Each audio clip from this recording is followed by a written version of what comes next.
What's up, guys? Hope you're well.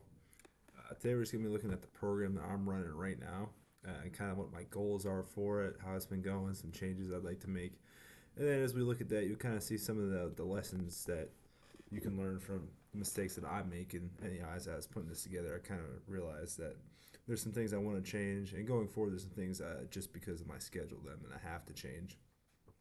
Um, so yeah, let's get started. So first of all, this is a recurring program up here. Um, which basically just means that you can run it indefinitely without making a change or without changing the basic structure of the program. You can make changes in there by switching out movements when they start to stall. Uh, so you can switch out the movement or the rep range, or basically just change it up a little bit, but keep the basic structure the same. Now, some of the goals for my program. Obviously, I got to rehab the hip about 5 months out of surgery.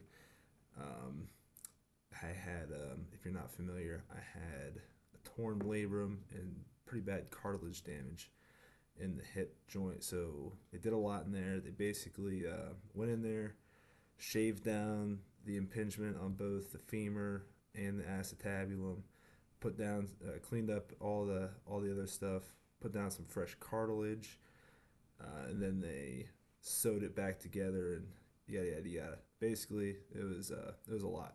So it's a really slow rehab process, especially because of that bone involvement. Bone takes a long time to heal. You really got to be very gradual with getting back into things. So even though I got fully cleared on Monday, this is a Wednesday here, but what that means is that it's basically cleared to start progressing into higher functioning. So even though I'm cleared, it's still the framework of the program is that for basically the next 6 7 months till I'm the rest of my life really is just slowly building back up to full function.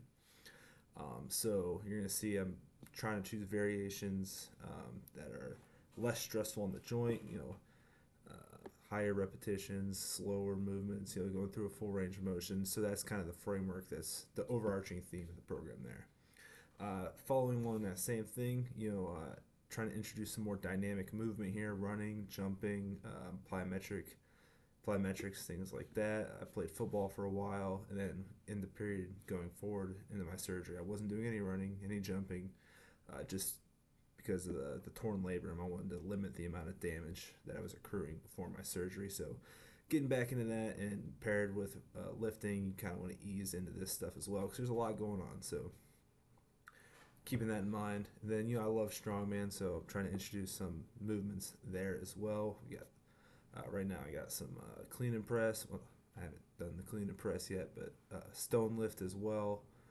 Some deadlifting, some farmers carries. So just dabbling in there as well. It's pretty easy to mix in. Oh, some searches as well. Pretty easy to mix in with conventional strength training. And then I'm a student, physical therapy school. Work out in the mornings before class. So time efficiency is something I'm concerned with. I want my sessions to be hour and a half. Sometimes that doesn't happen, but I want to have a life outside the gym, even though I love it. So trying to get in and get out, be efficient, and then kind of just some footnotes here. Obviously, just I'm now that I can work out after my surgery. I'm bulking in a calorie surplus, so I'm just looking for some general strength, hypertrophy, and work capacity. And then bulking, trying to keep it pretty slow over. This is a recurring program over an indefinite time frame. That's kind of where my bulk is at. I lost about 100 pounds after football, so I cleared the way. Now I'm just trying to put on some weight very slowly.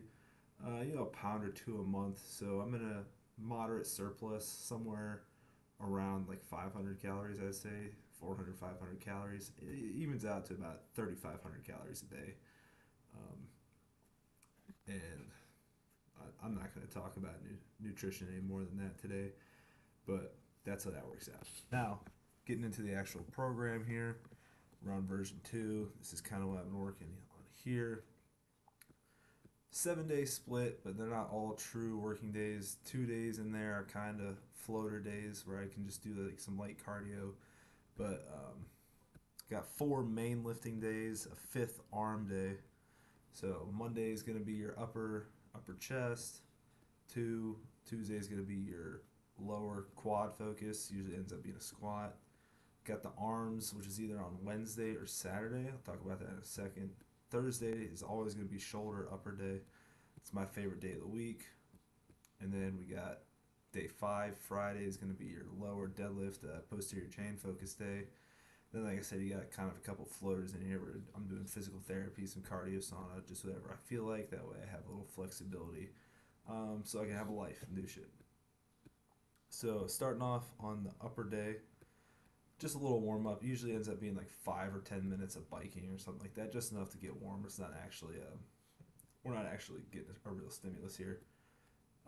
Vertical, trying to get our heart rate up. As important as to get your body, your actual internal body temperature warm before your workout. I always try and break a sweat, just a general rule of thumb, before I even touch a bar. Then I'm trying to get some more dynamic movement. So I'm doing a vertical jump here, just 3 sets of 10. Just trying to, like I said, I'm introducing the movement, so I just want to get some practice with the movement. So that's why I'm going a little bit higher reps, not necessarily the most powerful, not the highest 10 jumps you've ever seen, but just getting the body used to jumping and the more reps, get a little more practice with it. Pairing that on Thursday with the broad jump, so jumping in 2 different planes here, and then going laterally on the leg days with diagonal and skier jumps. And then first main movement of the chest day is a slight incline press, something I've been messing around with a lot. I haven't done a lot of incline presses. And this variation just gets a little more chest. You get a little more bend at the chest, at the shoulder, and at the elbow joints. A little more chest, a little more triceps, and a little more, maybe a little bit more bias towards the upper chest. And when I say slight incline, it's really just like one notch on the bench. These plyo push-ups are something I tried because I'm doing other plyometrics for the lower body, so I wanted to do something for the upper body. I didn't like them at all. I've been subbing them out for face pulls just to get some extra upper back work in. I thought that the 5 reps, you weren't, after the incline press, you weren't getting quality force production, and it didn't really seem like enough to do anything.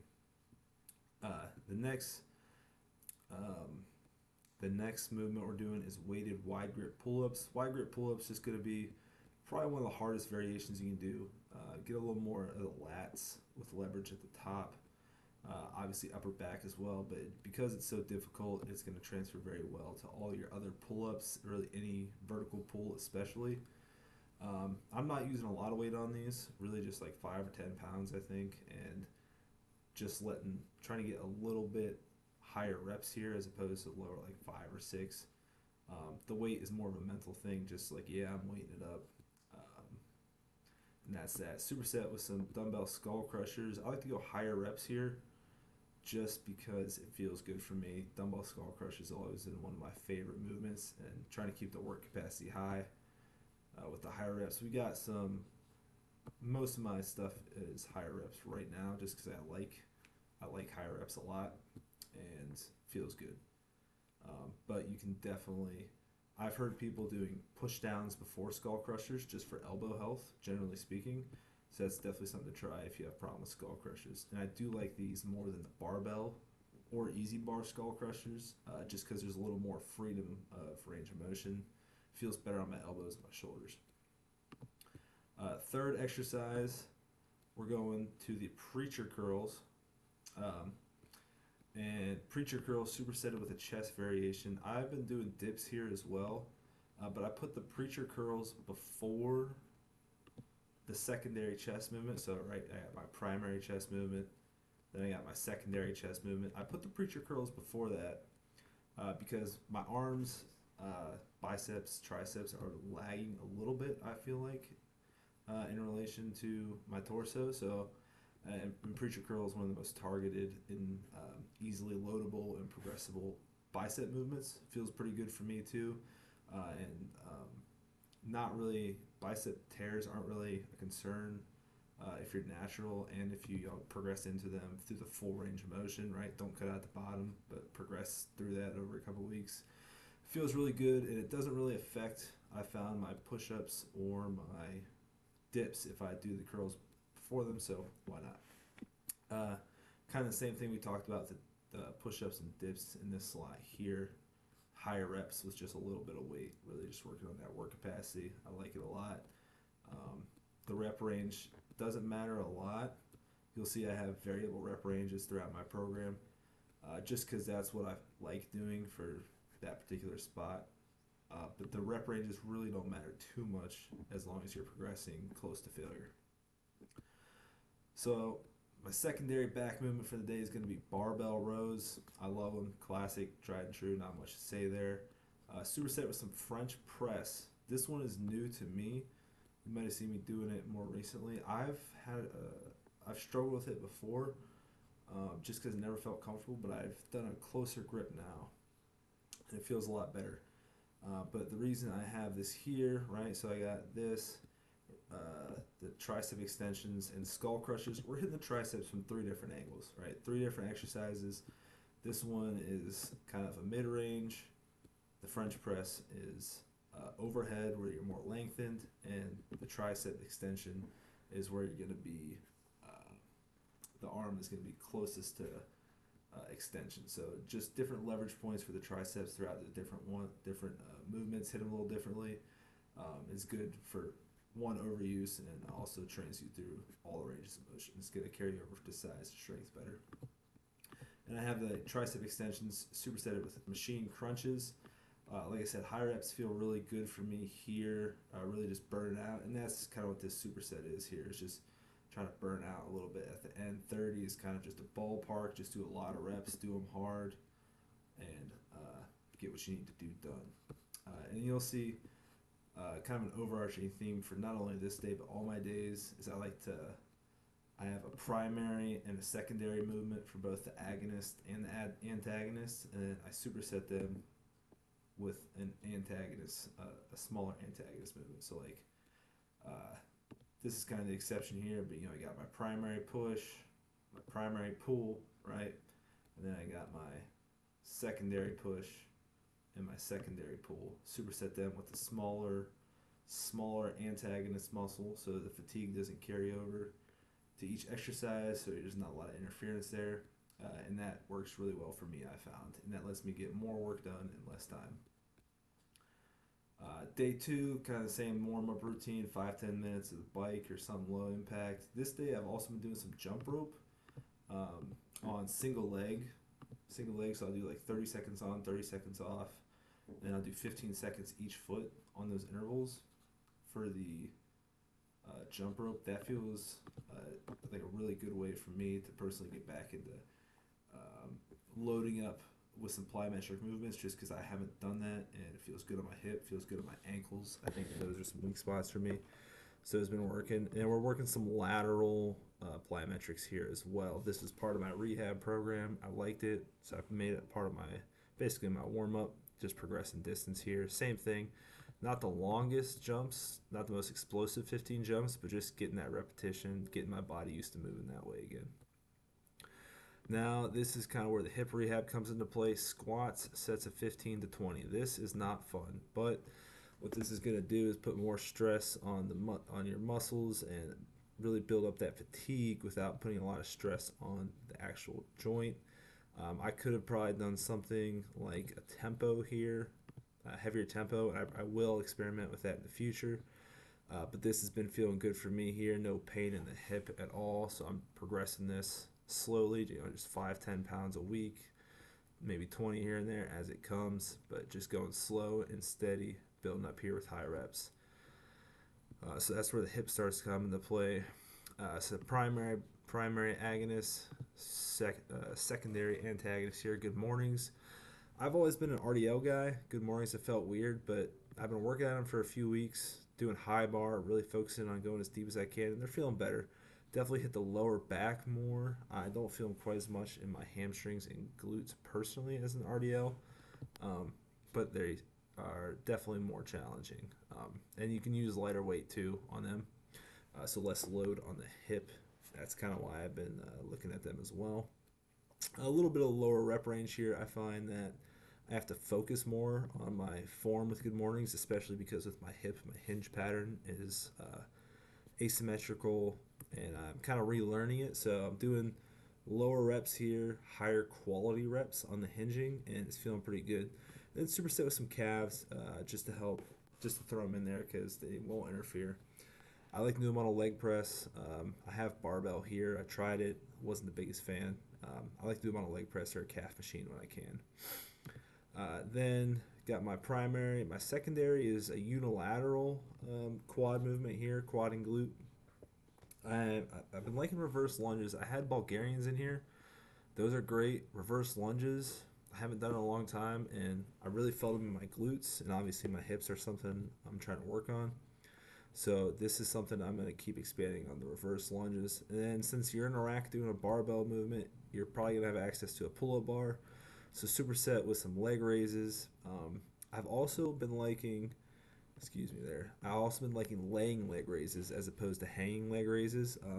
Pretty similar. The difference between them, leg raises on the bar, you're going to get some additional grip work in there. But your abs are a little more shortened. But when you lay on a bench and do it, and you can put something between your feet for a little extra weight on either of these. But when you lay on a bench, I found that your abs get a little more lengthened in the bottom position, and I feel my lower abs a little bit more.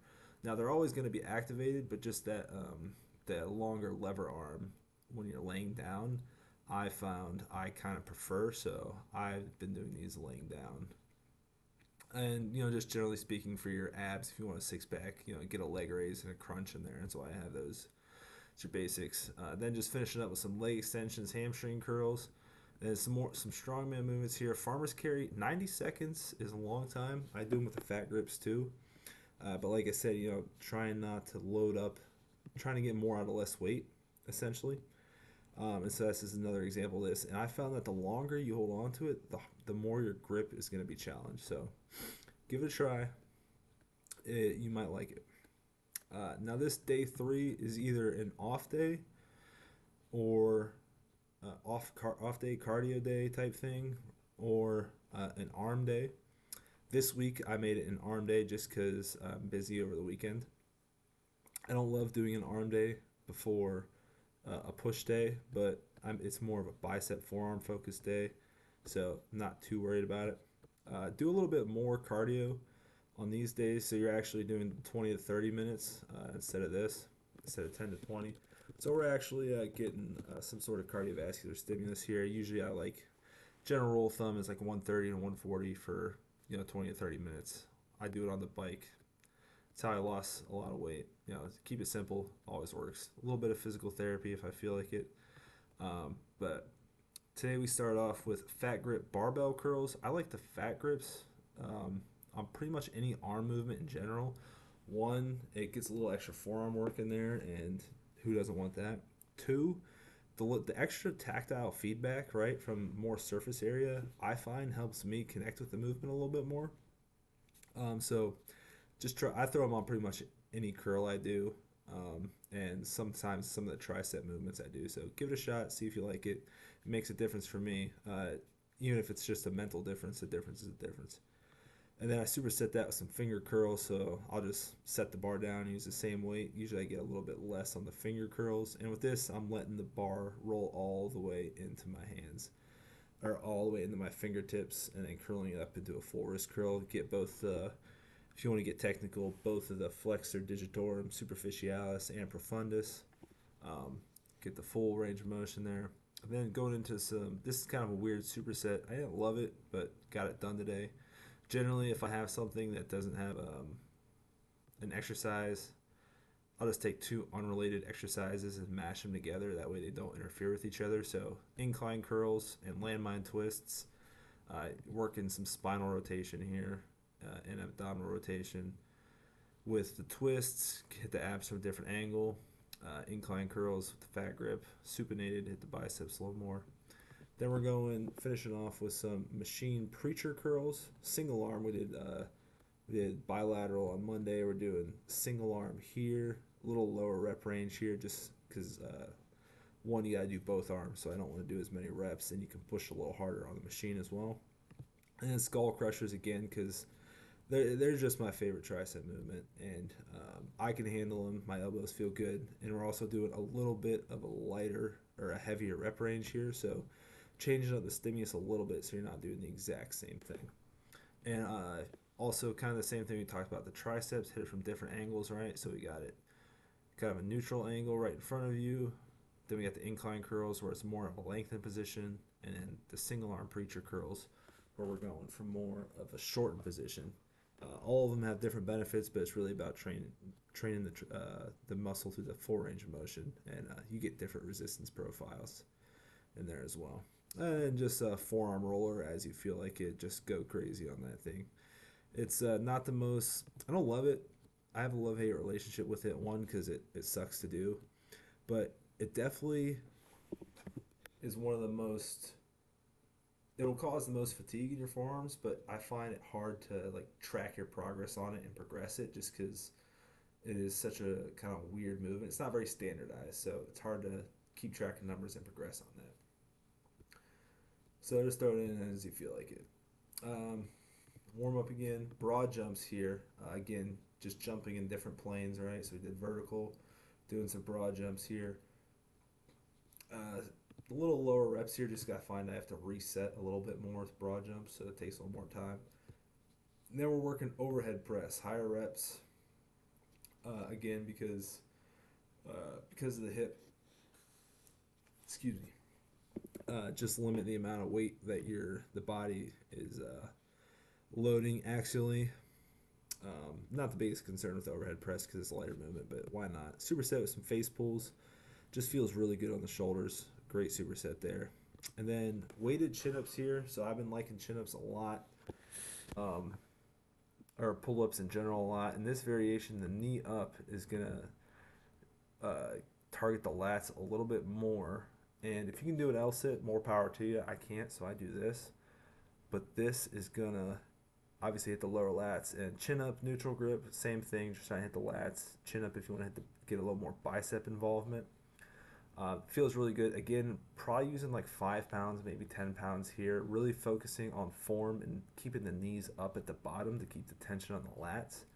And then superset with some lateral raises, just because I can. Then the secondary agonist movement. We got the weighted dips, really working the.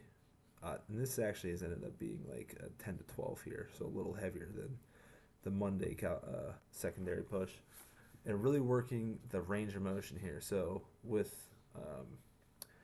deficit push-ups, which I think I had on Monday, deficit push-ups and dips, you have more range of motion than a standard bench press. So you really want to take advantage of that and spend time in the bottom position, work to get the range of motion, to get that deep stretch, because that is the advantage of these movements. And if it hurts, that is going to be. It shouldn't hurt, and if you progress it properly, it's like it won't hurt. It's like trying to load up too much weight on the bar too fast. You wouldn't go from 135 to 405, right? Well, you wouldn't go from like, I don't know, if you haven't done deep dips, you wouldn't go from like parallel to an ass to grass dip in one go. It's going to hurt, right? It could cause some sternum pain, but if you slowly increase your depth over several weeks, build up that tendon, that ligament strength, your soft tissue strength, then the progression will be much smoother, more pain-free, and you'll have overall better shoulder health. So take advantage of the depth, but ease into it just like anything else. Superset with some fat grip hammer curls. I like to go high reps here. I get a really good connection with the fat grips. Really good brachioradialis pump. Again, I like higher reps. It works for me, and I can progress it as well. Secondary pull is going to be a dumbbell row. So for both my upper days, I got a primary pull-up variation. Secondary is a row variation. I like the dumbbell because I can get a little more rotation, and I feel a little more lat too as I pull it to my hip. It feels really good. French press, again, same reps. I have this the exact same as Monday just because it's more of a new movement to me, so I'm trying to learn it a little bit more, get familiar with it. Usually I would not recommend doing the same thing. That's the wrong way to put it. I would generally recommend switching things up if you can, but my elbows are feeling all right, so I'm not too worried about this. And like I said, it's more of a new movement to me. Then we got some ab rollouts here. I've been pausing at the top too just to really stretch the abs, and supersetting with some band pushdowns to fail. I really like this to just squeeze everything out of my triceps, and it's been working for me. So, not the most standardized or progressible, but um, it works for me. I get a really good connection. We've done a lot of quality work already. So to finish off a workout, I don't mind it. And sometimes, um, sometimes specific numbers don't matter. What obviously you just need to get close to failure to get some hypertrophy. So that's really what I'm doing here. It's just making sure I got everything out of my triceps. And then this is an interesting spot. I'm doing stone carries, right? It's gonna be hard to do at school because there's not a lot of stones laying around. But first time I ever done a stone carry was a few weeks ago in this spot, and it's really interesting. I like it. It sucks, but I think it has a lot of carryover just to real world strength, right? Bending over in that compromised position, then picking it up and carrying it. It's hard to breathe because it's pushing down on your diaphragm. So that's something I'm interested to build upon in the future. I'm not sure how I'm going to do it at school, um, but I like it a lot. And if you haven't tried it, it's something to try. You can do a sandbag carry for your something to try for a conditioning spot. You can do a sandbag carry if you don't have that. If your gym has something like that, that would be awesome. But I don't know. I need to build upon this further. I like it. Now we're on day 5, the deadlift day, lower posterior chain. Doing some jump rope on this day. Usually I'll do like 1 minute on, 1 minute off for 5 rounds, something like that. Then we got some lateral jumping. We're going at a 45-degree angle here, making sure to land and absorb the force on each one. Nothing too crazy there. Then we're going to snatch grip deadlift for high reps. Superset with some shrugs. So, like I said with the hip, really just going higher reps, lower weight, just trying to control it. Relearn the hinging pattern, and then I'm superset with the shrugs just because I'm already holding the bar right, and I haven't done any weight. I haven't done any heavy lifting in months, right? Because I had surgery, so I have a pencil neck. So I'm like, why not just bust out some shrugs while I'm here? This has been going well though. The snatch grip is to get a bigger range of motion. I let the bar hang out in front of me, so I have to hinge more, puts more stress on my back, glutes, and hamstrings, and I've been liking it. I think I'm gonna switch it out for a standard deadlift here soon, just so I can just because I want to do a standard deadlift again. I miss it, and I want to make sure I got that form back too. Then another strongman type movement, the Zercher deadlift. Kind of trying to simulate a stone load here. I know I've been doing stones, but this is more standardized and progressible. Zercher deadlifts I like way more than I thought I would. Um, I was concerned about the back being in a compromised position, right, with rounding. But after speaking with my professors, looking over some studies, it seems like the main predictor, it seems like rounding the back isn't necessarily indicative of back pain, right? It's more of a loading problem, right? The body will adapt, um, but most people just have weak backs, so they hurt their back, right? I mean, for thousands of years, people have been lifting rocks off the ground, not with Olympic weightlifting form. So I've been very careful about progressing these though, using lightweight and higher reps. I mean, I'm not doing like sets of 20 or 30 here, but the progression's going well. My back feels great. My hips feel great. Um, yeah, I like them a lot. I've been doing almost stiff leg, pausing off the floor, and they feel good. The stretch on the hamstrings is incredible. So I'm excited to keep building off these. But it's just fun because it's fun to try new movements, and it's not necessarily dangerous like the stereotype goes. Nordics in here. I've always wanted to do a full Nordic curl, so I'm trying them. The way I'm trying something new, I got these banded ones from my brother, so I'm doing a couple standard, where you kind of fall forward and then push yourself back up. But then I'm finishing off with some banded ones. That way I can train that length and position of the hamstring better. And I like these a lot. I get a really good connection with these. If you haven't tried them, I think you need to. Then the secondary antagonist variation is squat. I'm doing a sumo squat to get some more hip involvement, train a wider range of motion on the hips too. Feels really good.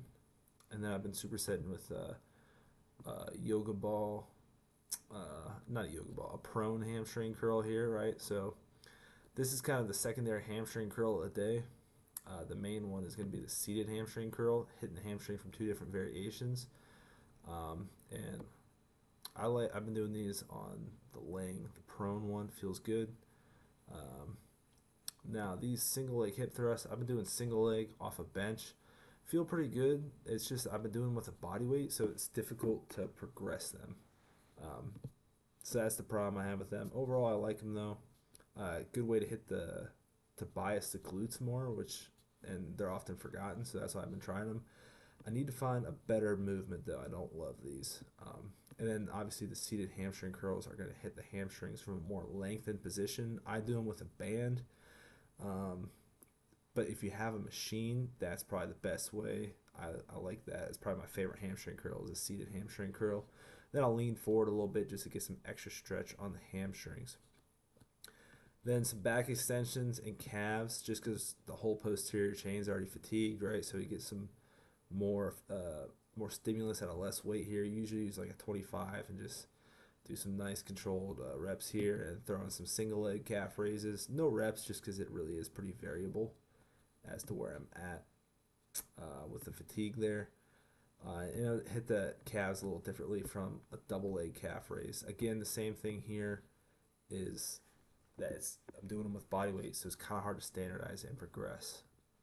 And then some hanging knee raises I've been doing here just kind of helps.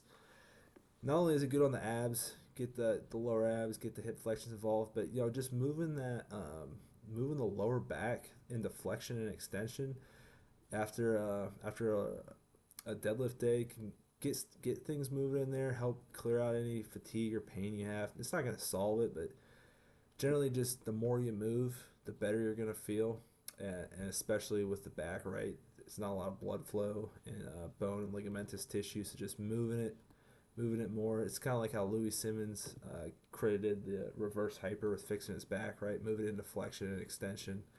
Just gonna get that moving a little bit more, get some of the fluid out of there, some of the waste products, help you feel a little better, get some blood flow. Good way to end the day and make you feel good. And then day 6 and 7 is just kind of some floater days where I'm either this is either gonna be this day 6 is either gonna be like my Wednesday session. Like I'd like to do arms here, but one of these days is either gonna be 30 to 60 minutes of cardio. So I've been running for about a half hour, and then I'll hit a sauna if I feel like it. And then day 7 is just gonna be PT. Um, the biggest fault I found in this program is this arm day thing I just talked about. I would love to do this on Saturday. That way it doesn't interfere with this push day. And I'm doing longer cardio on both days, but usually life happens on the weekend, so I try and get my lifts in during the week, and then you get the fatigue crossover here.